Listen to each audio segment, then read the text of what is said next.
மன்னிக்க முடியாத இயற்கை நிகழ்வுனா எரிமலைகள் தான். ஒருவேளை அதுக்குள்ள நீங்க தப்பி தவறி விழுந்துட்டீங்கன்னா ஒரு சின்ன தடயம் கூட இல்லாம பொசுங்கி சின்ன பின்னமா ஆயிருவீங்க. சோ இவ்வளவு ஈஸியா தடயங்களை அழிக்க முடியும்னா நம்ம ஏன் நம்மளோட குப்பைகளை எரிமலைக்குள்ள கொட்டி பழையவைகளை களையக்கூடாது? இதுதான் கோட்டு சூட்டு. அண்ட் இதோ நம் குப்பைகளை எரிமலையில் கொட்டினால் என்ன நடக்கும்?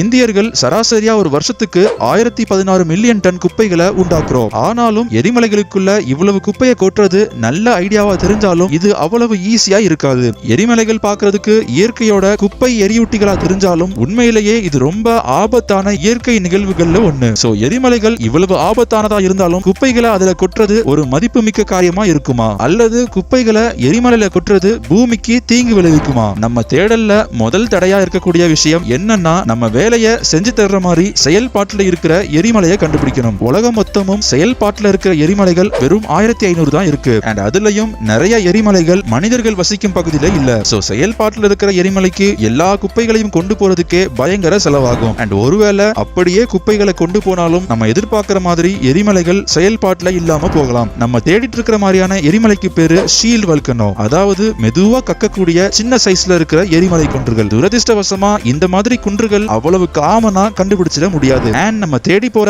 ஷீல்ட் வல்கனோவை சுத்தி அதோட கோவக்கார அண்ணன் தம்பிங்கன்னு சொல்லப்படுற ஸ்ட்ராட்டோ வல்கனோ இருக்கும். இந்த ஸ்ட்ராட்டோ வல்கனோஸ் எப்படி வெடிக்கும்னா சூடான கேஸ்னால உருவாகிற பிரஷரால வெடிக்கும். வேற வார்த்தைகள்ல சொல்லணும்னா இந்த மாதிரி எரிமலைகள்ல குப்பைகளை கொட்டுறது அவ்வளவு பாதுகாப்பா இருக்காது. ஆனா நமக்கு கொஞ்சம் அதிர்ஷ்டம் அடிச்சு ஒரு அழகான ஆக்டிவ் ஷீல்ட் எரிமலையை கண்டுபிடிச்சிருக்கோம்னு வச்சுக்குவோம். நம்மளோட குப்பைகளை அங்க கொண்டு போறதுக்கு முன்னாடி எப்படி கொட்ட போறோம் அப்படிங்கறத நாம கண்டுபிடிக்கணும். ஒருவேளை நீங்க அந்த குப்பைகளை அள்ளிட்டு எரிமலையோட உச்சிக்கு வண்டி ஓட்டிட்டு போற துப்புரவு பணியாளரா நியமிக்கப்பட்டீங்கன்னா ஏண்டா இந்த வேலையில சேர்ந்தோன்னு வருத்தப்படுவீங்க. ஏன்னா அந்த எரிமலையோட உச்சில ஷார்ப்பான பாறைகள், விஷத்தன்மை நிறைஞ்ச வாயுக்கள், வெடிச்சு தெரிக்கக்கூடிய எரிமலை குழம்புகள் உங்களை காவு வாங்க காத்துட்டு இருக்கும். அண்ட் நீங்க உள்ள பொருட்களை எரிய நிலைமை இன்னும் மோசமாகும். 2002 ஒரு எத்தியோப்பிய ரிசர்ச் டீம் எரிமலைக்குள்ள ஒரு 30 kg குப்பை பைய போட்டாங்க. அண்ட் விளைவுகள் ரொம்ப பயங்கரமா இருந்துச்சு. லாவா எரிகள் ரொம்ப நிலையற்றதா இருக்கும். அண்ட் ஏதாவது குளிர்ந்த பொருள் அல்லது குப்பைகளை அந்த குழம்போட மேல்புறத்துல வீசி ஓட்ட போட்டுட்டீங்கன்னா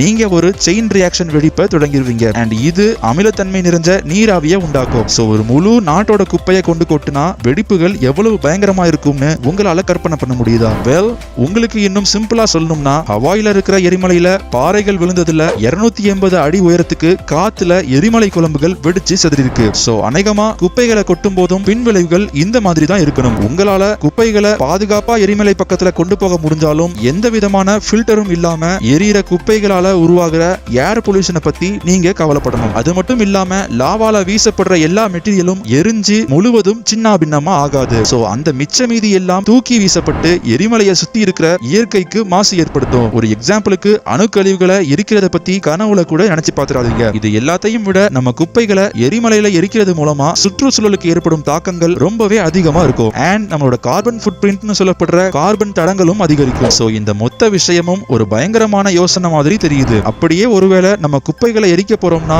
எதுக்கு நம்ம அது எரியறதுல இருந்து புது எனர்ஜி சோர்ஸை உண்டாக்க கூடாது? அல்லது நம்ம குப்பைகளை விண்வெளிக்கு கொண்டு போய் கொட்ட முடியுமா?